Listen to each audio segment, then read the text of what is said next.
Tonight, final preparations across 2 states as Tropical Cyclone Alfred bears down on the east coast. Hello, I'm Jessica Harmsen, live from Adelaide. This is ABC News.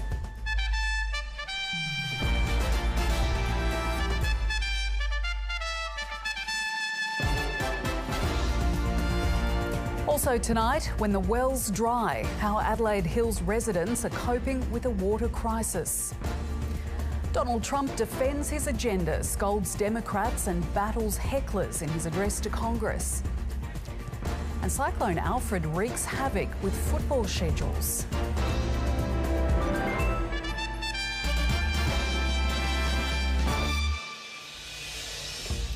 It's the biggest threat to southeast Queensland in 50 years. 4 million people are in the firing line of Cyclone Alfred as it barrels towards Brisbane. The system is currently around 300 kilometres east of Brisbane and is said to make landfall early Friday morning, bringing with it destructive winds and flooding. Tens of thousands of homes are at risk. As Cyclone Alfred inches closer, his force is becoming more ferocious. Oh my God. But it's what comes after the initial impact that's leaving businesses in low-lying areas feeling uneasy. Today it's really about preparation. We don't necessarily want to see a repeat of what happened in 2022. It went under, like water did flow through the cafe. Residents in flood-prone suburbs also doing what they can while they still can. The last flood was about 1.3 metres, but we're hoping that the flood levels don't reach what it did in 2022. The Category 2 system is set to make landfall early Friday morning, bringing with it destructive winds. A real worry, especially for properties on the Gold Coast, which were destroyed by a rare tornado in 2023. I don't think there was a house in the street that wasn't damaged by that. The roof got taken off this. This has all been repaired. The bigger risk, torrential rain that is set to linger for days. This sort of rainfall is expected to produce life-threatening flash and riverine flooding. Authorities are extremely concerned that flooding could be exacerbated by storm surges, where water is pushed inland by abnormally high tides. Alfred could bring a high tide more than a metre above its usual level, which could be disastrous for many in low-lying areas. Many island residents off Moreton Bay have heeded warnings to consider evacuating. The fact that no one can get over to the island once the cyclone hits, so you're there by yourself. It's a scary time. The most important is human life, and that's what I chose this morning. But some have chosen to stay. We were a bit anxious. This will be the first time I've been through a cyclone in my lifetime, and I'm 53 years old. So the unknown's there, of course, but been through floods and things before. For those in Brisbane with nowhere safe to shelter, we are initiating a cyclone refuge centre at the RNA showgrounds. The governments across the board are taking this seriously, and Queenslanders, as well as those on the north coast of New South Wales, need to do so as well. Public transport in the city will cease tonight and will be shut down till at least Friday. Schools will also close from tomorrow. I'm pretty happy not to be coming out in this weather to be doing school pick-up or drop-off. Keeping safe and staying dry, the main priority. Will Murray, ABC News, Brisbane. And we're joined by reporters in Brisbane and Yamba in New South Wales. Let's first go to reporter Laura Lavelle in Brisbane. Laura, what's the weather doing right now?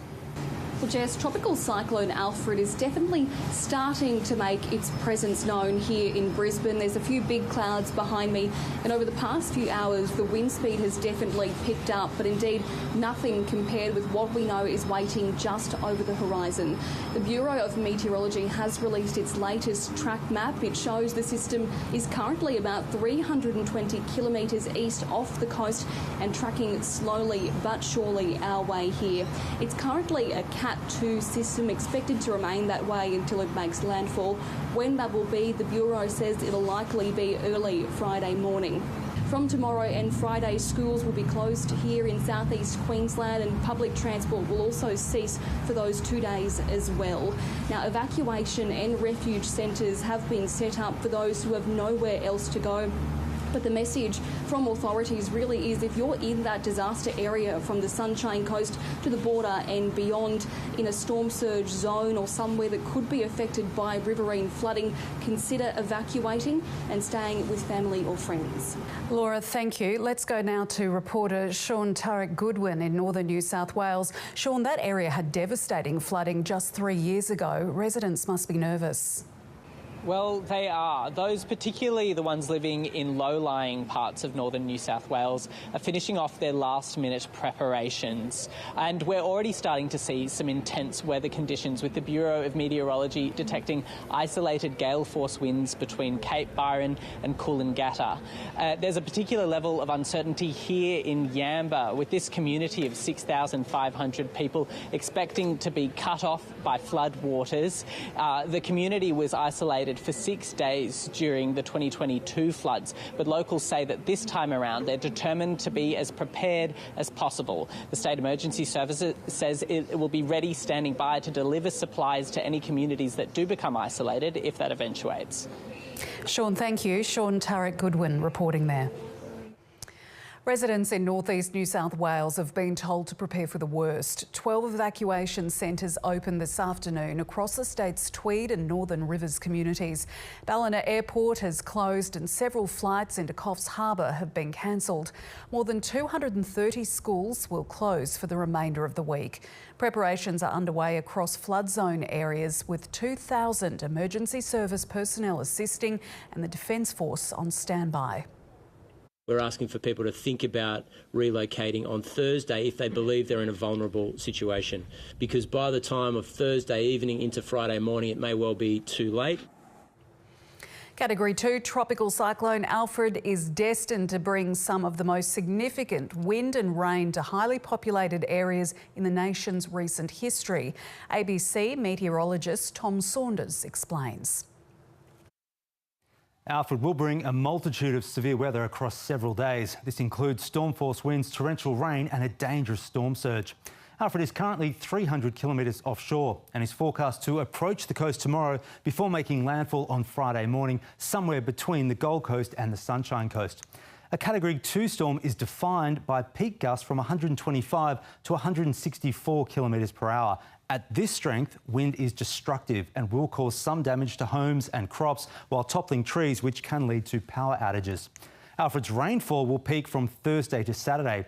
Heavy falls will extend well down the coast in the onshore flow to the south of the eye. However, rainfall intensity will rapidly decline to the north of the system, where the winds are blowing in a drier offshore direction.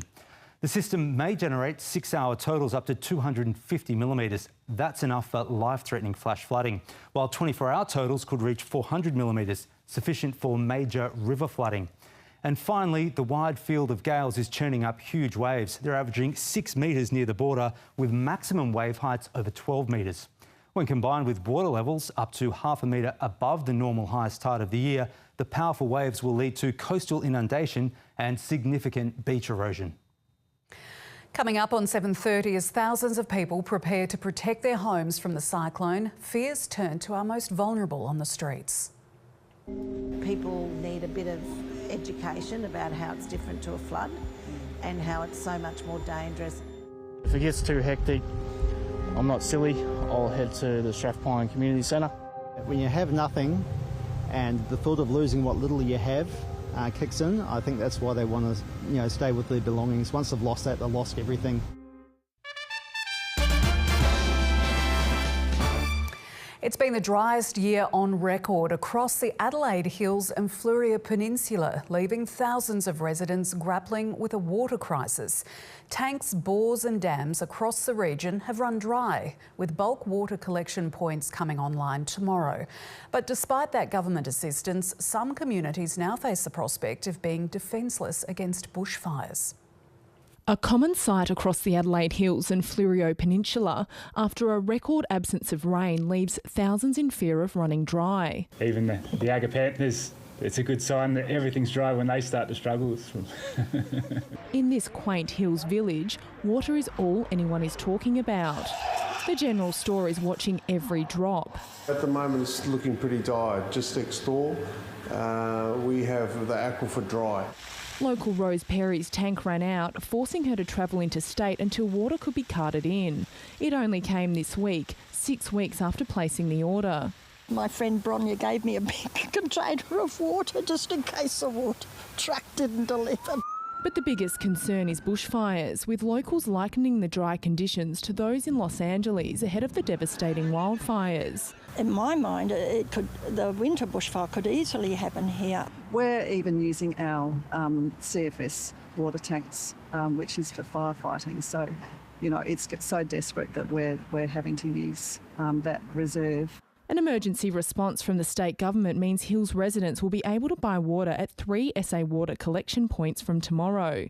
What we have is a problem with the capacity for water carters to deliver enough time in a timely way. It's taking 4 to 5 weeks to actually get a load of water in. If we leave it too late, we're going to be out of water as well.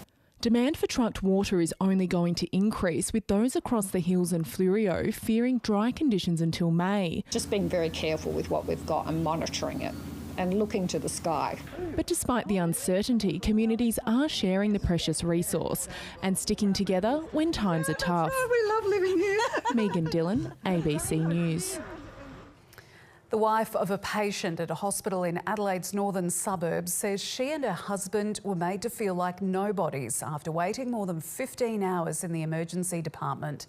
The Lyle McEwen Hospital insists the delay didn't have a detrimental clinical impact on the patient, but has apologised for the incident. After her husband Alan showed symptoms of a stroke, Bridget Haig took him to the Lyle McEwen Hospital. An already stressful trip to the ED made worse by a 15-hour wait. I was just so stressed and so upset, I just didn't know which way to turn. An experience the hospital agrees wasn't good enough. Long waits in our waiting room is not what we want for any of our consumers.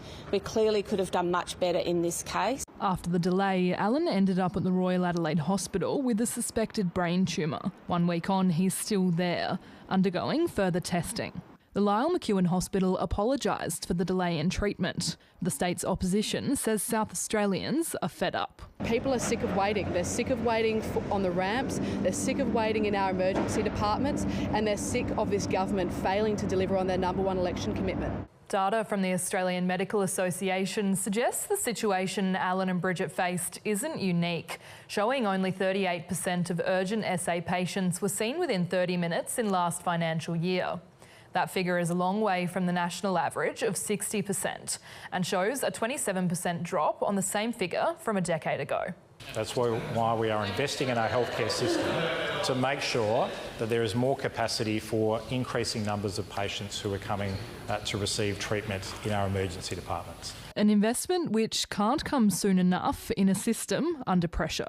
Sophie Holder, ABC News. A former Adelaide lawyer has been jailed for at least 5 years over a hit-and-run crash which killed a prominent neuropsychologist. A judge has slammed the actions of Lauren Wilgoose, saying her decision to drive after drinking 5 glasses of wine was morally reprehensible. A sense of relief, but for the family of Anthony Walsh, there are no winners. I don't feel glad, I don't feel happy, I don't have any of those positive emotions. I just have an overwhelming feeling of sadness. 33-year-old Lauren Jean Wilgoose struck and killed the 70-year-old with her car as he walked across Goodwood Road in June 2021. She had consumed 1.15 litres of wine at a nearby hotel. Wilgoose was found guilty of the hit-and-run crash in December last year and has now been sentenced to 8 years behind bars. A court previously heard she was reckless for falling pregnant after she was charged over the crash. During sentencing, the judge said Wilgoose's decision to drive while intoxicated rendered her behaviour morally reprehensible and she had complete control over her choice. Anthony Walsh's wife says she hopes the sentence serves as a warning. Don't drink and drive. It causes this, it causes a lot of grief and sadness, so don't do it. Wilgoose was visibly upset in the dock and sobbed while rocking back and forth throughout the hearing. She will be eligible to apply for parole in November 2030, but has already lodged an appeal against her convictions. Jordana Shriver, ABC News. Work has started on the construction of a new academy near the Osborne shipyards. It's designed to train some of the thousands of skilled people needed to build and maintain Australia's future nuclear submarines. The $480 million training facility was announced after the AUKUS Pact was signed, which commits Australia to building 5 nuclear submarines. The facility will include a simulation of a submarine construction yard aimed at training up to 1,000 people a year. The government says the UK and the US remain committed to AUKUS. Does enjoy bipartisan support in all 3 countries, but that is because, secondly, this is a plan which is in the strategic interest of Australia, it's in the strategic interest of the United Kingdom, it is very much a plan which is in the strategic interest of the United States. Donald Trump has flagged a possible return to peace talks with Ukraine days after his relationship with President Volodymyr Zelensky dissolved during a bitter Oval Office meeting. And President Trump delivered his first speech to the new Congress, declaring that his administration is just getting started. America is back. A confident president in full swing. America's momentum is back. Our spirit is back, our pride is back, our confidence is back. Likewise, the traditional joint address to Congress was an occasion for Donald Trump to parade his agenda and rib his opponents. I look at the Democrats in front of me and I realize there is absolutely nothing I can say to make them happy or to make them stand or smile or applaud. While domestic politics was the focus, he also flagged an international rapprochement. You're in no position. Donald Trump says Volodymyr Zelensky has written to him, saying Ukraine is ready to come back to the negotiating table. I appreciate that he sent this letter, just got it a little while ago.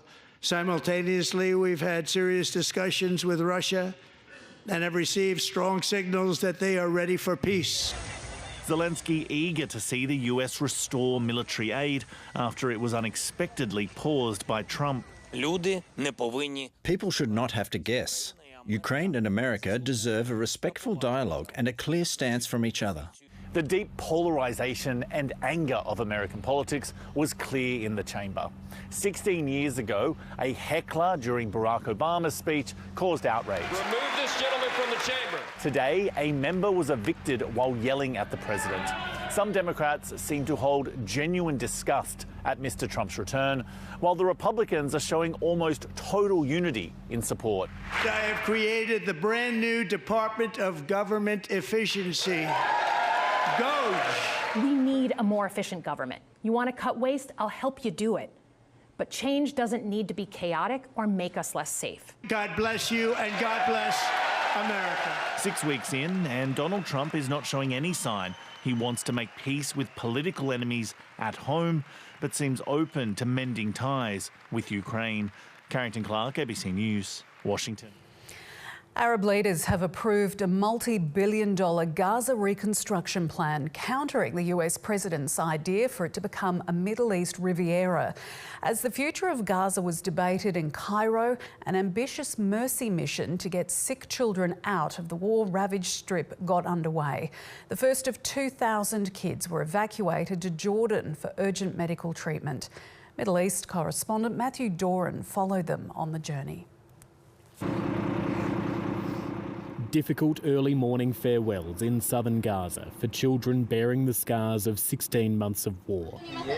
Football-loving 13-year-old Ahmad, one of the first on board. A device exploded while I was out collecting water. We were walking when a small boy was playing with it. He exploded. He lost part of his arm and has untreated leg injuries. Ahmad's sisters are escorting him to Jordan after Israel rejected 3 applications for his mother to travel. I am sad and afraid because I have to send my children on their own. In another ambulance, mother Ines and baby Naveen, born with heart problems. I hope my daughter gets treated and will be cured. I am not fully content as I am leaving my other children behind. 29 kids and 44 chaperones were driven to the Israel border by local paramedics and the World Health Organization, the first of 2,000 the Jordanian government wants to treat. It's a painfully slow 200-kilometre journey to Jordan, taking 12 hours. although the trip seemed to invigorate innocent baby Naveen. The road was very good, with the presence of doctors with us. I was not at all tired and everything was perfect. Others needed medical assistance along the way. Their families got dizziness and vomit, and we helped them with IV fluids and medications. The plan to treat 2,000 sick kids could be slow going. As one group completes its treatment here in Amman, they'll be sent back to Gaza and another group will be brought out. The success of this mission entirely reliant on Israel's cooperation and the ceasefire holding. Ahmed is remaining firmly focused on the task ahead to get back to playing football. I hope to get an artificial prosthetic arm and fix nerves of my legs so I can walk. A dream for many of the youngest Gazans, whose lives hang in the balance. Matthew Doran, ABC News, Amman. Now, some good news for Australia's economy. During the December quarter, it grew at its fastest pace in 2 years, with Australia breaking out of a long per capita recession. Household spending and living standards are also picking up slightly. Life is back in the economy. Living standards are recovering and Australians are no longer going backwards after 21 months. Despite the green shoots, it's touch and go for some businesses. People are looking for promotional stock, and instead of buying 2 packets of Tim Tams, they buy 1. I think this cost of living is a big hit. We've been finding our regular customers spending a bit less. But that could change with pay packets now outpacing prices. The economy's growing at the fastest pace in 2 years, expanding 0.6% in the December quarter and 1.3% through the year. Spending on essentials dominated, although households also splashed out on Black Friday sales, concert and sporting tickets.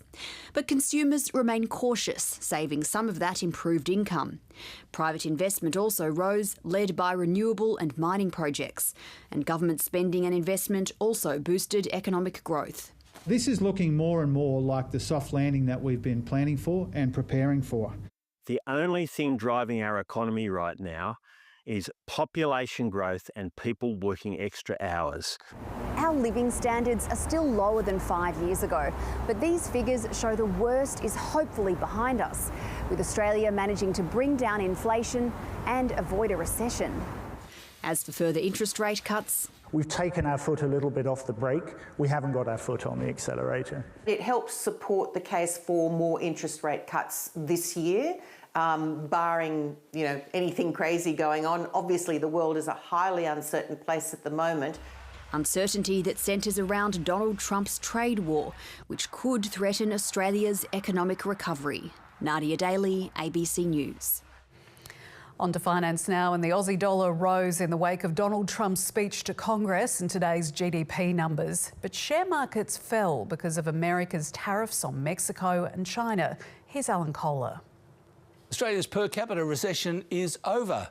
After 7 consecutive quarters of falling gross domestic product divided by population, it's finally gone up 0.1% in the December quarter, which is the big story from today's national accounts.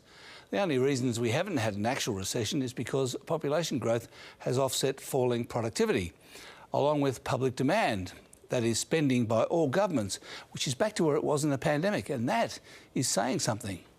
Australian dollar scrambled back to 62.5 US cents, partly because of the solid economic data and partly because the US dollar went to the ledge and jumped off when President Trump started talking to Congress, although it didn't fall far. Deputy Reserve Bank Governor Andrew Hawser summed it up in a speech today when he talked about how trainees at the US Army War College in the late 1980s were taught to see the world as VUCA, volatile, uncertain, complex and ambiguous. And he said VUCA is back with a vengeance, showing this graph of trade policy uncertainty. And the share market is certainly having an attack of the VUCAs. The main US index, the S&P 500, is below where it was when Donald Trump won the election last year, having fallen another 1.2% last night. Shares in the UK, Europe and Canada also fell quite heavily. And in Australia, the All Ordinaries finished 0.7% lower, weighed down by retailers and banks, although Coles and Woolies both went ex-dividend. On commodity markets, iron ore slipped below $100 a tonne for the first time in a couple of months, And Bitcoin led all the cryptos higher because of Mr. Trump's plan to spend taxpayers' money buying them. And that's finance. On to sport now, and Cyclone Alfred has wreaked havoc with football schedules in the NRL and the AFL, with matches moved and postponed. The different arrangements has left the families of some players fuming. Two football codes and two very different approaches to dealing with the impending arrival of Cyclone Alfred in Queensland. And because of the broadcast agreement, how things work, thankfully we were able to come up with something to move it. The Dolphins were due to host South Sydney on Friday night, but that match has been moved to Western Sydney Stadium. It's a decision that's been slammed by Bri Nikorima, the wife of Dolphins player Cody Nikorima, who wrote on social media, "I'm 6 months pregnant with 2 kids in an area that can flood. Disgusting. Do better, NRL." The move's been defended by the Dolphins, who say players' partners can opt to stay together in a Brisbane hotel. So they've got a bit more security around being with each other and obviously without their partners for that. Meanwhile, the AFL has decided to postpone Thursday night's season opener between the Brisbane Lions and Geelong and Saturday's match between Gold Coast and Essendon, a move that's been applauded by one of the Lions' co-captains. I wouldn't have left Jules here with our 3-year-old daughter and a 10-week, 11-week-old little boy, so that would have been pretty hard to do. I wouldn't have played. The AFL is yet to say when the postponed matches will be played, although the game between Brisbane and Geelong could easily be moved to round 3 when both sides have a bye. It now means that the season opener will be played here at the SCG on Friday night, when the Sydney Swans take on Hawthorn. You know, there's a lot more at stake than just a game of footy. The second thought is, it's a great opportunity for this football club and obviously to open the season. As Brisbane and the Gold Coast prepare for the first cyclone in half a century, two football codes have a different attitude on whether the show must go on. David Mark, ABC News. The Australian men's cricket team is out of the Champions Trophy tournament after a 4-wicket loss to India in their semi-final in Dubai. Acton captain Steve Smith top scored with 73 as Australia posted 264. 84 from Virat Kohli helped India chase down the victory target with 11 balls to spare. India will face the winner of the second semi-final between South Africa and New Zealand, and the decider will be played in Dubai.